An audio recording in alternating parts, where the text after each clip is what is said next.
Hello students, and let us continue the class. Actually, in the previous class we discussed the problems related to advanced in 2022 paper, and 5 problems we completed. And now let us go to the sixth one. Force 1 Newton parallel to the incline. Here an inclination which is 30 degrees given an inclined plane. A solid sphere is rolling down the inclined plane, and the solid sphere having the radius is 1 meter. Here the r shown is not radius. Actually the radius of the sphere is capital R, so which is given 1 meter. And next mass of the sphere rolling down, which is 1 kg, and two forces parallel to the incline is given.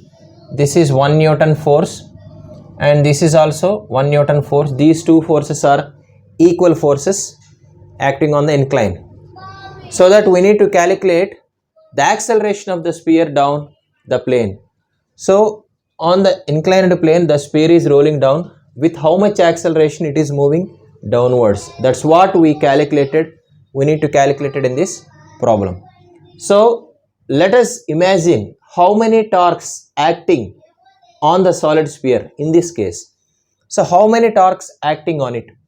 Here torque means force into perpendicular distance. So how many forces acting on the sphere?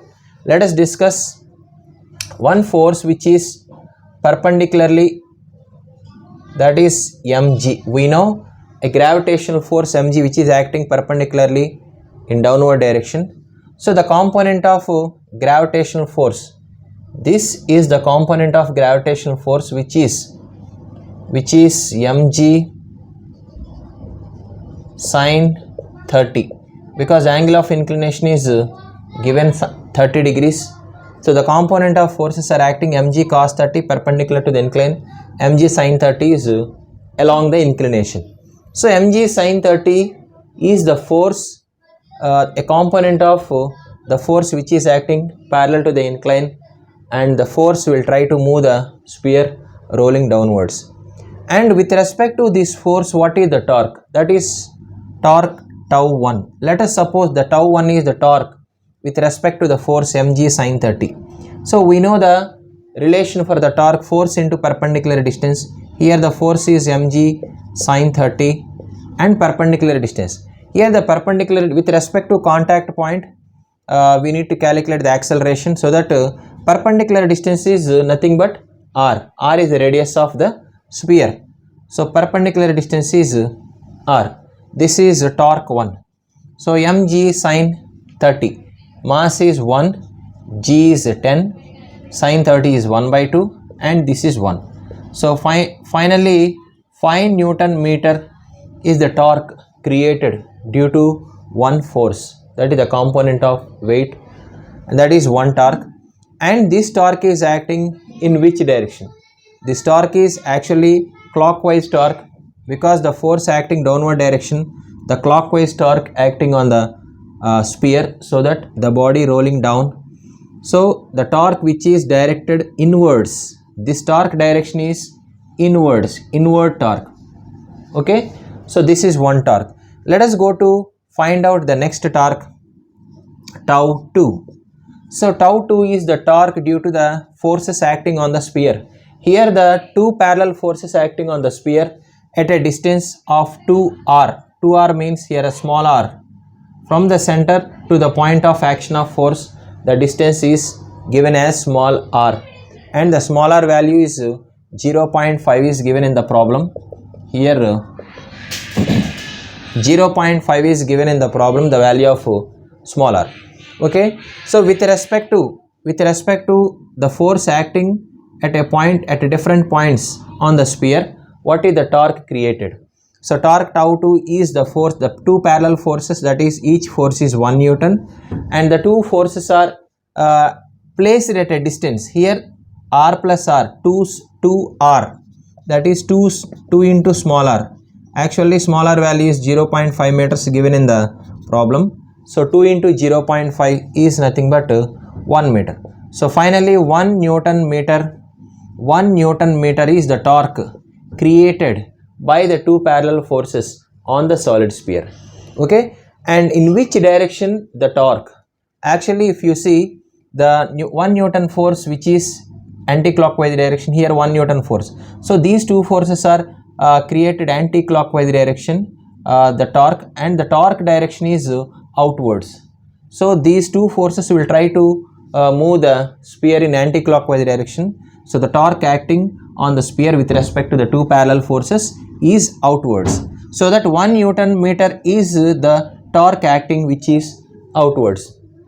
Okay students, so one torque is acting inwards, another torque is acting outwards, out of which is greater. The inward torque is greater value, outward torque is lesser value, so that the resultant torque tau net is the resultant torque which is equal to tau 1 minus tau 2, that is 5 minus 1, that is 4 Newton meter is the resultant torque.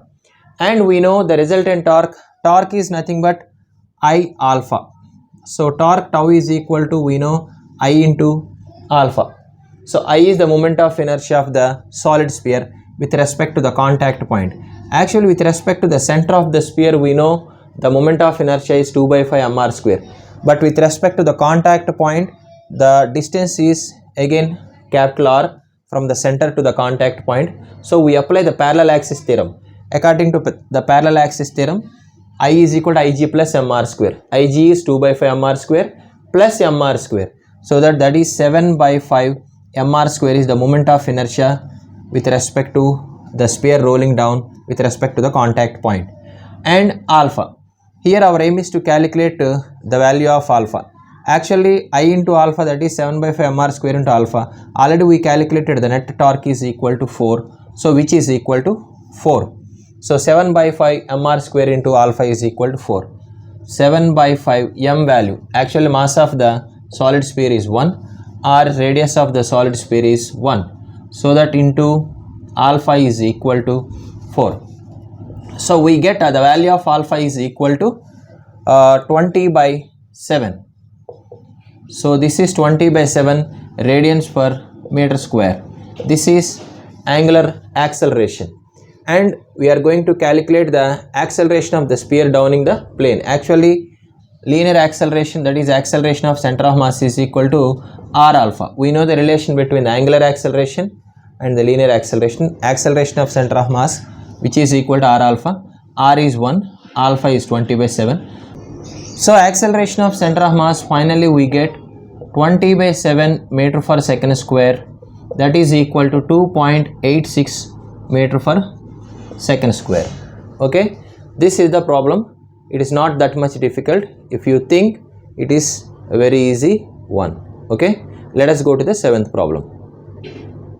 Here the inductance L is equal to 0.1 Henry and capacitor 10 power minus 3 farad, which is connected to an EMF E.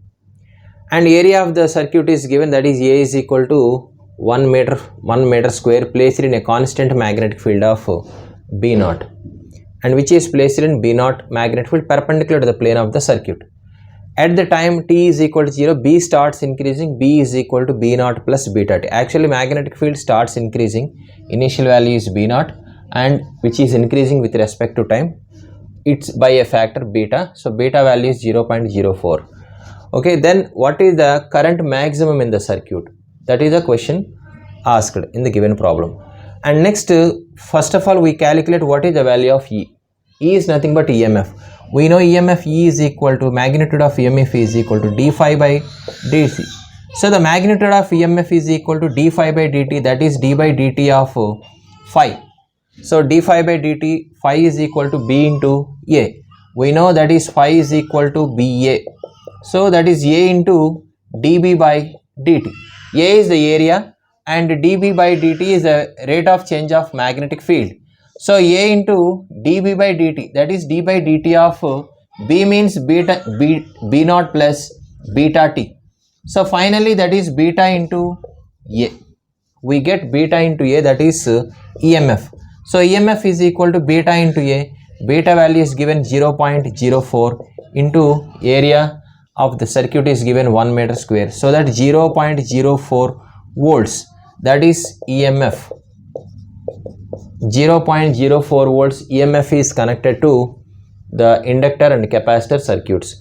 And by using Kirchhoff laws, we know the Kirchhoff laws, by using according to loop rule, the EMF E is equal to L into di by dt plus Q by C. Actually EMF across the capacitor is Q by C, EMF across the inductor is L into di by dt. So our aim is to calculate I, so that L into di by dt is equal to L into di by dt is equal to E minus Q by C. So di by dt, so that is di by dt is equal to minus L by C minus 1 by LC into, if you take it common, minus 1 by LC, that is Q minus CE. Actually di by dt, if you take it L on the other side, then di by dt is equal to minus 1 by LC into Q by Q minus CE. So di by dt is nothing but d square Q by dt square. Okay students, here if you compare, this is with a simple harmonic equation, acceleration A is equal to omega square y, right? If you compare with acceleration A is equal to minus omega square y, here the rate of change of current is nothing but d square Q by dt square, and which is omega square. In place of omega square, that is oscillation 1 by root LC and y. So in place of displacement, if you see, y is nothing but here Q minus C, this is y. Actually Q minus C is equal to A sin omega t plus phi, because that is displacement. Here the charge Q minus C is equal to A sin omega t plus phi. So Q is equal to CE plus A sin omega t plus phi. At a time t is equal to 0, charge also 0, and current also 0, we know it. So if suppose A is equal to amplitude maximum is equal to CE, if A is equal to CE, when phi is equal to minus pi by 2. So if you take phi is equal to minus pi by 2 and A is equal to CE, then what happened? Q is equal to CE minus CE cos omega t. So this is CE minus CE cos omega t, that is the factor we calculated the charge. So our aim is to calculate the maximum current. So again we differentiate the charge, because we get the charge. If you differentiate the charge, you can get the maximum current, the current value, then we go to the maximum. So dq by dt is the rate of flow of charge, is nothing but current, that is CE omega sin omega t. CE omega sin omega t is the instantaneous value of current, and maximum value, here the peak value is CE omega. So here the maximum value of current is equal to C, E and omega. C is nothing but here the capacitance given 10 power minus 3. So I maximum is equal to, capacitance is 10 power minus 3, E value is 0.04 by root LC, omega is equal to 1 by root LC. So if you substitute L into C, that is 10 power minus 4. So finally we get I maximum is equal to 4 milliamperes. Okay, so this is the problem. So initially it is an inductor and capacitor circuit. So our aim is to calculate the maximum current flowing through it. So first we compare with the, because it is an oscillatory circuit, so we compare with the simple harmonic oscillations relation. Finally we get the displacement. In place of displacement we identify that Q minus CE. So if Q minus CE is equal to A sin omega t plus phi, there A sin omega t plus phi is the charge. And finally we calculated Q. So at a time t is equal to 0, Q0 and I0. And if suppose A is equal to CE, then phi is equal to minus pi by 2. If you substitute these two values in the above equation, we can get CE minus CE cos omega t. And finally the differentiation if you do for the charge, then you can get the current. The value of current I is equal to CE omega sin omega t, and I maximum. So the question is, what is the I maximum in the circuit? So maximum value of I is equal to CE into omega. C value is given in the problem and E value we calculated here, and omega is equal to 1 by root LC, and L and C values also given in the problem. If we substitute all those values, we can get the maximum current, which is equal to 4 milliamperes. Okay, let us go to the next problem. A projectile is fired from a horizontal ground with a speed u and projection angle theta when the acceleration due to gravity is g. So a projectile which is fired from horizontal ground with a velocity u is given with an angle theta. Okay, then the range of projectile is d. Actually, if you project with a velocity u, the range of projectile is given as d. So what is the range? We know the relation for range, u square sine 2 theta by g, right?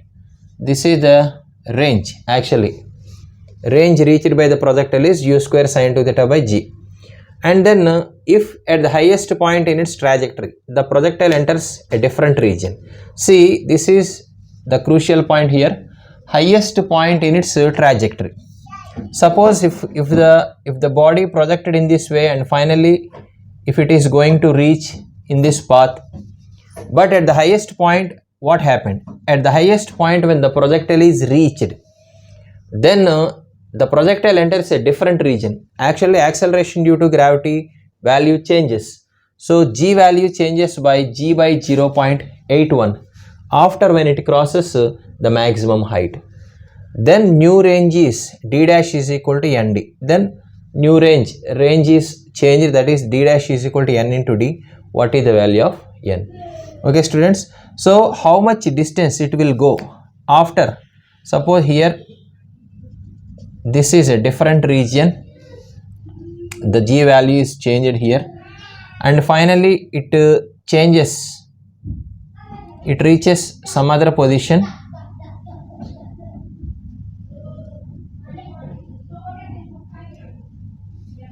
So actually it reaches some other position. Actual position is the distance d, but it reaches some other position here, suppose A. From O to A. OA is the final path. So the final path range is given, that is d dash. D dash is nothing but OA, which is given n into d. Then what is the factor n? That's what we need to calculate it in this problem. Okay students, initially it is clear, very clear, that the distance from O to B, here for example the point is B, from distance from O to B is d by 2. Actually the distance from here to here is d, so that O to B is d by 2. OB distance is d by 2. Next we are going to calculate the distance BA. So our aim is to calculate BA. So if you calculate BA, then OB plus BA is nothing but d dash. So d dash is equal to d by 2 plus BA. So our aim is to calculate the distance BA. So like a projection here, what is the velocity? At maximum height, the velocity of the body is u cos theta, because horizontal component doesn't change, we know it, the velocity. So with u cos theta velocity, the body enters into the second region. Okay, and how much time it will travel from maximum height to the point A. So that means we need to calculate the time of descent in the second region. So the time of descent in the second region is equal to root 2h by g. We know the relation for the time of descent, but root 2h by g dash, the second region acceleration due to gravity is changed, that is g dash. So 2h by g, that is 2 into h value is u square sine square theta by 2g into g dash. G dash is equal to g into 0.81. So finally if you calculate, time of descent is equal to, and 2 cancelled, and g square, and 0.9 root 81, that is 9. So 0.9 u sine theta by g. that is the time of descent we calculated. So this is the time of descent taken by the body from the maximum height to the point A, and the velocity is u cos theta. So and then what is the range BA? So let us calculate the range. BA is equal to, range is equal to time of descent into velocity u cos theta. So the time of descent is 0.9 u sin theta and into u cos theta by g. So 2 sin theta cos theta. Actually, if you apply the relation 2 sin theta cos theta, that is sin 2 theta. So 0.9 u square sin 2 theta by 2g. So u square sin 2 theta by g. What is u square sin 2 theta by g? Actually d. So BA is equal to 0.9 into d by 2. Okay students, this is the value of BA. So we calculated BA value, that is 0.9 d by 2. So then what is d dash? D dash is equal to d by 2 plus BA, that is 0.9 into d by 2. So finally that is 0.95 d. So we get d dash is equal to 0.95 d, which means in place of n, what is the factor here? In place of n, 0.95. That is the answer. Okay students, this is 8th one. And this is the class for today, and we completed 8 problems in section 1 in paper 1 2022 advanced. So that in the next class we will go to the section 2, and the section 2 is based on the multi options. Actually the questions which having many number of options, maybe one option or one or more. So that is section 2, and we will go to the section 2 in the next class. Okay, thank you very much.